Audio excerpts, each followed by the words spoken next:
ঘূর্ণিঝড় রিমালের প্রভাবে মাত্র 2 দিনের বৃষ্টি, তাতেই তলিয়ে গেছে ডিএনডি বাঁধের ভেতরের এলাকাগুলো। 20 লাখ মানুষ পানিবন্দী। ড্রেনের দুর্গন্ধময় পানির রাজ্যে দুর্বিষহ জীবন তাদের। নারায়ণগঞ্জ প্রতিনিধি আব্দুল সালামের তথ্য ছবিতে ডেস্ক রিপোর্ট। নদী বা খাল নয়, উপকূলের কোনো লোকালয়ও নয়। এই দৃশ্য রাজধানী লাগোয়া নারায়ণগঞ্জের ফতুল্লা ও সিদ্ধিরগঞ্জ এলাকার অলিগলির। রাস্তায় কোমর পানি, পয়বর্জ্য মিশ্রিত ময়লা পানির ঢেউ বসত ঘরে।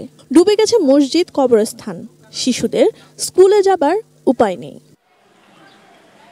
ঢাকা নারায়ণগঞ্জ ডেমরা এলাকা নিয়ে ডিএনডি প্রজেক্ট। এই প্রজেক্টটি যেন ডিএনডি বাঁধের মধ্যে বসবাসকারী মানুষের আজন্মের কান্না। বৃষ্টি হলেই অভিশাপের মতো নেমে আসে এমন দুর্ভোগ। বছরের পর বছর যার নিয়তি হিসাবে মানতে হচ্ছে বাসিন্দাদের। ঘূর্ণিঝড় রিমালের প্রভাবে টানা বৃষ্টিতে এবার চরম অবস্থা। বাজারে যেতে পারি না, মসজিদে নামাজ পড়তে যেতে পারি না, কবরস্থানে কবরে কেউ মারা গেলেও মাটি দেওয়া যাবে না। গাড়ি নিয়ে বাড়িতে পারি না, পানির জন্য গ্যারেজ সব পুরা তলায় গেছে, গাড়ি শুদ্ধ ডিব্বে আছে। 8-9 বছর যাবত এই বছর একটু বেশি করতে এবং আমাদের ট্রেন চলাফেরার কষ্ট অনেক বেশি। পানিবন্দী লালপুর, পাগলা, নন্দলালপুর, ফতুল্লা, নয়ামাটি মানুষদের অবস্থা দেখতে যান স্থানীয় সংসদ সদস্য। ডিএনডি এলাকার জলাবদ্ধতার স্থায়ী সমাধানের আশ্বাস দেন তিনি। নর্মালভাবে পানি পাস আউট করা যাচ্ছে না, এটাকে অন্যভাবে কিভাবে পাস আউটটা করতে পারবে, এটা একটা সম্পূর্ণ টেকনিক্যাল ব্যাপার।